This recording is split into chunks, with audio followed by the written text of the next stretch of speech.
Hi കുട്ടീസ്, the 5 എൻഡിൽ വരുന്ന കുറച്ച് നമ്പേഴ്സിന്റെ സ്ക്വയേഴ്സ് എങ്ങനെ നമുക്ക് ട്രിക്കിലൂടെ കണ്ടുപിടിക്കാമെന്ന് നോക്കിയാലോ. ദി 5ന്റെ സ്ക്വയർ എത്രയായിരിക്കും എന്നുള്ളത് നിങ്ങൾക്ക് എല്ലാവർക്കും അറിയുന്ന ഒരു കാര്യമാണ് അല്ലേ. 5 സ്ക്വയർ എന്ന് പറഞ്ഞാൽ നമുക്കറിയാം 5 × 5 ആണ്. സോ 5 × 5 എന്ന് പറഞ്ഞാൽ 25 ആണെന്ന് നിങ്ങൾക്ക് എല്ലാവർക്കും അറിയുന്ന ഒരു ആൻസർ ആണ്. സോ ഇതുപോലെ തന്നെ 5 എൻഡിൽ വരുന്ന 15, അതുപോലെ തന്നെ 25, 35 ഇതുപോലത്തെ നമ്പേഴ്സിന്റെ സ്ക്വയേഴ്സ് എങ്ങനെയായിരിക്കും നമ്മൾ എളുപ്പത്തിൽ കണ്ടുപിടിക്കുക. ഓക്കെ, അപ്പോൾ ബോർഡിൽ നിങ്ങൾ 25ന്റെ സ്ക്വയർ എങ്ങനെ കണ്ടുപിടിക്കാം എന്ന് കാണുന്നുണ്ടായിരിക്കും അല്ലേ. സോ എൻ്റെ കുട്ടികൾ ആദ്യമേ ഉറപ്പിച്ചോളാം, 5 എൻഡിൽ വരുന്നുണ്ടെങ്കിൽ ആൻസറിൽ എന്തായാലും 25 ഉണ്ടായിരിക്കും. സോ നിങ്ങൾ ആകെ നോക്കേണ്ടത് നമ്മളെ ഫസ്റ്റ് നമ്പറിലേക്കാണ്. സോ ഫസ്റ്റ് നമ്പർ ആരാണോ അതിന് തൊട്ട് മുൻപിലുള്ള നമ്പർ കൊണ്ട് അതിനെ മൾട്ടിപ്ലൈ ചെയ്താൽ മതി. സോ 2യുടെ തൊട്ട് മുൻപിലുള്ളത് 3 ആണ്. സോ 3 കൊണ്ട് അതിനെ മൾട്ടിപ്ലൈ ചെയ്താൽ 2 × 3 നമുക്ക് 6 എന്ന് കിട്ടും. സോ നമ്മളെ ആൻസർ 625 ആയിരിക്കും. ഇതുപോലെ തന്നെ നിങ്ങൾ അടുത്ത 35ന്റെ സ്കോർ ഒന്ന് കണ്ടുപിടിച്ച് നോക്കിക്കേ. 5 എൻഡിൽ ഉണ്ടെങ്കിൽ ആൻസറിൽ എന്തായാലും 25 ഉണ്ടായിരിക്കും. സോ നമ്മൾ ഫസ്റ്റ് നമ്പർ ആയിട്ടുള്ള 3യോട് നമ്മൾ എന്ത് ചെയ്യുക, തൊട്ട് മുൻപിലുള്ള നമ്പർ ആയിട്ടുള്ള 4നെ മൾട്ടിപ്ലൈ ചെയ്യാം.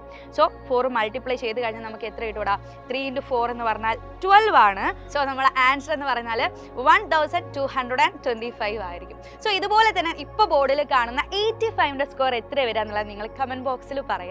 ഓക്കെ, അപ്പോൾ എന്തായാലും ഇതുപോലുള്ള ട്രിക്കൊക്കെ നിങ്ങൾക്ക് എല്ലാവർക്കും അറിയണ്ടായിരിക്കും അല്ലേ. അപ്പോൾ നമ്മൾ 8ാം ക്ലാസ്സിലെ പുതിയ സിലബസിൻ്റെ അകത്തുള്ള ഓരോ ചാപ്റ്റേഴ്സും നിങ്ങളിപ്പോൾ സിമ്പിളായിട്ട് പഠിച്ചുകൊണ്ടിരിക്കുകയായിരിക്കും. സോ ഈ ഒരു സമയത്ത് തന്നെ നിങ്ങൾ എല്ലാവരും നിങ്ങളുടെ പാരൻസിനോടും അതുപോലെ ഫ്രണ്ട്സിനോടും നിങ്ങളുടെ ടീച്ചേഴ്സിനോടൊക്കെ ഞാനൊരു ഡോക്ടർ ആവാനാണ്, അല്ലെങ്കിൽ ഒരു എഞ്ചിനീയർ ആവാനാണ്, അല്ലെങ്കിൽ ഒരു ടീച്ചർ ആവാൻ എനിക്ക് ആഗ്രഹമുണ്ട് എന്നൊക്കെ നിങ്ങൾ എല്ലാവരും പറയുന്നുണ്ടായിരിക്കും അല്ലേ. സോ നിങ്ങളുടെ ആഗ്രഹത്തിനോട് നിങ്ങൾ അത്രയും ആത്മാർത്ഥമായിട്ട് ഇപ്പോഴേ പ്രിപ്പയർ ചെയ്യുന്നവരാണോ? അപ്പോൾ എന്തിനാണ് മിസ്സേ ഇപ്പോഴേ പ്രിപ്പയർ ചെയ്യുന്നത്? ഞാനിപ്പം 8th പഠിക്കുന്നത്, ഒരു 10th കഴിഞ്ഞിട്ട് അല്ലെങ്കിൽ ഒരു +2 കഴിഞ്ഞിട്ടൊക്കെ അതിനുവേണ്ടി ചിന്തിച്ചാൽ പോരെ എന്ന് നിങ്ങൾ എല്ലാവരും വിചാരിക്കുന്ന ഒരു കാര്യമായിരിക്കും അല്ലേ. അപ്പോൾ ശരിക്കും പറയുവാണെങ്കിൽ ഈ ഒരു കുഞ്ഞു സമയത്തെ നിങ്ങൾ അതിനു വേണ്ടി ഒരു ചെറിയൊരു സമയം മാറ്റി വെക്കുകയാണെങ്കിൽ നമ്മൾക്ക് ഇനി വരാൻ പോകുന്ന എല്ലാ കോമ്പറ്റേറ്റീവ് എക്സാംസുകളും നമുക്ക് വളരെ സിമ്പിളായിട്ട് തന്നെ അച്ചീവ് ചെയ്യാൻ പറ്റുന്ന ഒരു കാര്യം തന്നെയായിരിക്കും. സോ നമ്മളിപ്പോൾ പഠിക്കുന്ന 8ന്റെ സിലബസ് മാറിയിട്ടുണ്ട് അല്ലേ. അപ്പോൾ നമ്മൾ പഠിച്ചുകൊണ്ടിരിക്കുന്ന നമ്മൾ ഓരോ ചാപ്റ്റേഴ്സിൻ്റെയും കണ്ടന്റിൻ്റെ ഡെപ്ത് കൂടി വരികയാണ്. അപ്പോൾ എൻ്റെ മക്കൾക്ക് എന്തായാലും ഉറപ്പിക്കാം, നിങ്ങൾ ഇനി ചെയ്യാൻ പോകുന്ന അല്ലെങ്കിൽ അറ്റൻഡ് ചെയ്യാൻ പോകുന്ന കോമ്പറ്റേറ്റീവ് എക്സാംസുകളും ടഫ് ആവാൻ വേണ്ടിയിട്ട് പോവുകയാണ്.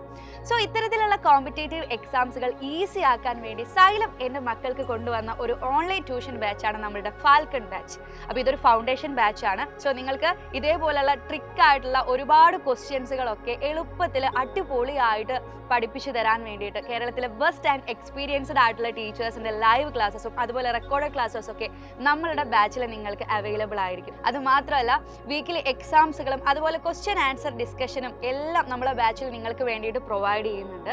അപ്പോൾ എന്തായാലും ഓടി വന്ന് നമ്മുടെ സ്ക്രീനിൽ കാണുന്ന നമ്പറിൽ ഒന്ന് കോൺടാക്ട് ചെയ്യുക. എന്നിട്ട് നമ്മളെ ഫാൽക്കൺ ബാച്ചിൽ നിങ്ങളെ സീറ്റ് എന്തായാലും ഉറപ്പിക്കുക. സോ ഡോക്ടർ ആവാനായാലും എഞ്ചിനീയർ ആവാനായാലും നിങ്ങളുടെ ഗോൾ അതെന്തോ ആയിക്കോട്ടെ, അത് അച്ചീവ് ചെയ്യാൻ ഞങ്ങൾ നിങ്ങളുടെ കൂടെ തന്നെ ഉണ്ടായിരിക്കും. സോ ഫാൽക്കൺ ബാച്ചിലൂടെ ഈ ഒരു അക്കാദമിക് ഇയർ നമുക്ക് അടിപൊളിയാക്കി തീർക്കണം. ഓക്കെ, അപ്പോൾ നമുക്ക് അവിടെ വെച്ച് കാണാം. Bye bye.